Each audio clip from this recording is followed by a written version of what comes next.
ನಾನು ಭೀಮ ವಂದನೆಗಳು ಸಲ್ಲಿಸ್ತಾ ವೇದಿಕೆ ಮುಂಭಾಗದಲ್ಲಿರ್ತಕ್ಕಂಥ ಎಲ್ಲ ನನ್ನ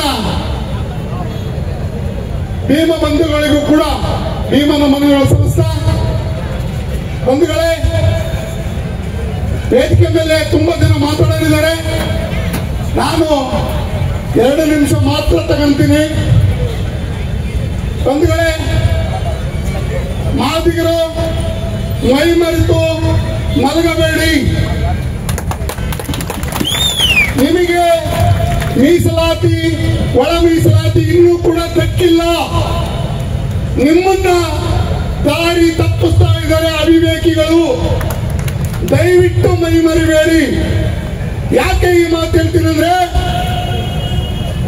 ಬ್ರಾಹ್ಮಣ ಸಮುದಾಯಕ್ಕೆ 10% ಮೀಸಲಾತಿ ಇದೆ.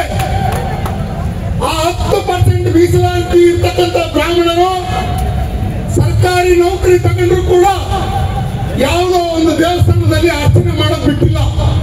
ಬಿಟ್ಟಿಲ್ಲ. ಮಾದಿಗರಿಗಿನ್ನ ಒಳ ಮೀಸಲಾತಿನೇ ಸಿಕ್ಕಿಲ್ಲ. ಜಾಡ್ ಸುಬ್ಬಿಡ್ತಾರೆ ಚೇರ್ನ. ಮೈ ಮರಿಬೇಡಿ. ನಿಮ್ಮನ್ನ ರಾಜಕೀಯವಾಗಿ ಎದುರಿಸ್ತಾ ಇದ್ದಾರೆ, ನಿಮ್ಮನ್ನ ದೂರ ತಳ್ತಾ ಇದ್ದಾರೆ, ನಿಮಗೆ ದಾರಿ ತಪ್ಪಿಸ್ತಾ ಇದ್ದಾರೆ. ಭಾಸ್ಕರ್ ಪ್ರಸಾದ್ ಅವರಿಗೆ ನಾನು ಮಾತು ಕೇಳ್ತೀನಿ, ಹೇಳಕ್ಕೂ ಇಷ್ಟಪಡ್ತೀನಿ.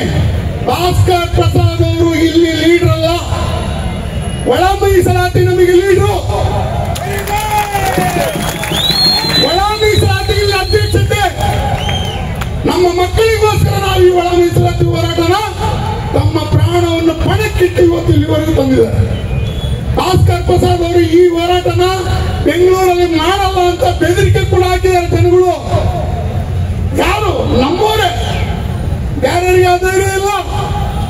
ನಮ್ಮವರೇ ಮನುವಾದಿಗಳು ಅವರ ಜೊತೆಗೆ ಸೇರಿ ಭಾಸ್ಕರ್ ಪ್ರಸಾದ್ ಅವರಿಗೆ ಜೀವ ಬೆದರಿಕೆ ಕರೆ ಬಂದಿದ್ದಾರೆ. ರೆಕಾರ್ಡ್ ಕೂಡ ಇದೆ. ನಿಮಗೆ ತಾಕತ್ತಿದ್ರೆ ಬೆಂಗಳೂರಿಗೆ ಬಾರ ನೋಡ ಅಂತ ಕರೆದಿದ್ದಾರೆ. ಬನ್ನಿ, ಇಡೀ ಕರ್ನಾಟಕ ಮಾದಿಗರು ಕರ್ಕೊಂಡು ಇಲ್ಲಿ ಬಂದಿದ್ದೀವಿ.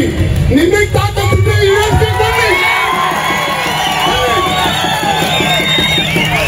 ಮಾದಿಗರು ಬರೀ 1% ಬಂದಿದ್ದಾರೆ. ಭಾಸ್ಕರ್ ಪ್ರಸಾದ್ ಅವರಿಗೆ ಏನನ್ನ ಜೀವಕ್ಕೆ ಗೊತ್ತಾದ್ರೆ ನೀವೊಬ್ಬರು ಕೂಡ ನೀವೊಬ್ಬರು ಕೂಡ ಹೆಸರು ಹಾಕಿರಲ್ಲ ಅಂತ ಹೇಳ್ತೀನಿ. ಮಾತು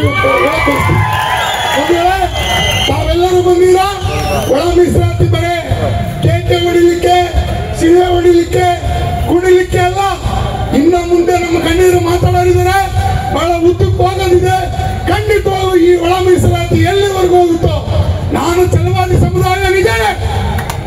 ಆದ್ರೆ ನನ್ನಲ್ಲಿ ಮಾನವತೆ ಇದೆ. ನಾನು ಬಾಬಾ ಸಾಹೇಬ್ ಅಂಬೇಡ್ಕರ್ ಅವರ ಅನುಯಾಯಿ. ಸಾಮಾಜಿಕ ನ್ಯಾಯಕ್ಕೋಸ್ಕರ ಈ ಸಮುದಾಯದ ಜೊತೆಗೆ ಪ್ರಾಣ ಕೊಡಲಿಕ್ಕೂ ಸಿದ್ಧ ಇದ್ದೀನಿ. ಮುಂದೆ ಇರ್ತೀನಿ, ಜೊತೆಗೆ ಬರ್ತೀನಿ ಅಂತ ಹೇಳ್ತಾ ನನ್ನ ಮಾತು ಮುಗಿಸ್ತಾ ಬಂದಿಳೆ. ನನ್ನಿಂದ ಯಾರಿಗಾದರೂ ಮನಸ್ಸಿಗೆ ನೋವಾಗಿದ್ರೆ ದಯವಿಟ್ಟು ಕ್ಷಮಿಸಿ. ನಾನು ಮನಸ್ಸಿಗೆ ನೋವು ಮಾಡ್ಲಿಕ್ಕಾಗ್ಲಿ, ನಿಮ್ಮನ್ನ ಈಗ ಮಾಡ್ಲಿಕ್ಕಾಗಿ ಬಂದಿಲ್ಲ. ಈ ಸಮುದಾಯ 1000 ವರ್ಷಗಳಿಂದ ಮರ ಓಡ್ತಾ ಇದೆ. ಈ ಸಮುದಾಯ 1000 ವರ್ಷಗಳಿಂದ ಚಪ್ಪಲಿ ಹೊಲಿತಾ ಇದೆ. ಕರೆಂಟ್ ಅನ್ನೋದ್ರಿಲ್ಲ ನಿಮಗೆ, ಮಾನವತೆ ಇಲ್ಲ ನಿಮಗೆ. ಈ ಸಮುದಾಯ ಇಲ್ಲ ಎಷ್ಟು ತುಳಿತ್ರ. ಈ ಸಮುದಾಯನ ತುಳಿಬೇಡಿ. ಪಾಪಕ್ಕೆ ಒತ್ತಿರ ನೀವು ಈ ಸಮುದಾಯನ ತುಳಿದ್ರೆ ನಿಮ್ಮ ಮಕ್ಕಳಿಗೆ ಅನ್ನ ಕೂಡ ಸಿಗಲ್ಲ. ಈ ಸಮುದಾಯನ ತುಳಿಬೇಡಿ. ದಯವಿಟ್ಟು ನಿಮಗೆ ಈ ಸಮುದಾಯಕ್ಕೆ ಸಹಾಯ ಮಾಡ್ಲಿಕ್ಕಿದ್ರೆ ಮಾಡಿ, ಇಲ್ಲಾಂದ್ರೆ ದೂರ. ಈ ಸಮುದಾಯಕ್ಕೆ ಮೋಸ ಮಾಡಬೇಡಿ. ಈ ಪೀಳಿಗೆ ಬೀದಿಯಲ್ಲಿ ಚಪ್ಪಲಿ ಹೊಲಿತಾ ಇದೆ. ಈ ಮುಂದಿನ ಪೀಳಿಗೆ ಮುನ್ಸಿಪಾಲಿಟಿಯಲ್ಲಿ ಕಸ ಎತ್ತಾ ಇದೆ. ನಾಳಿನ ಮಕ್ಕಳು ಆ ಒಂದು ವ್ಯವಸ್ಥೆಗೆ ಬರಬಾರದು ಅಂತೇಳಿ ಈ ಒಳ ಮೀಸಲಾತಿಗೆ ನನ್ನ ಸಂಪೂರ್ಣ ಬೆಂಬಲ ಇದೆ. ಒಂದು ವೇಳೆ ಒಳ ಮೀಸಲಾತಿಗೆ ಹಣ ಏನನ್ನ ಕಮ್ಮಿ ಬಿದ್ದರೆ ನನ್ನ ಮನೆ ಕೂಡ ಮಾರಾಟ ಮಾಡಿ ನಾನು ಕೊಡ್ಲಿಕ್ಕೆ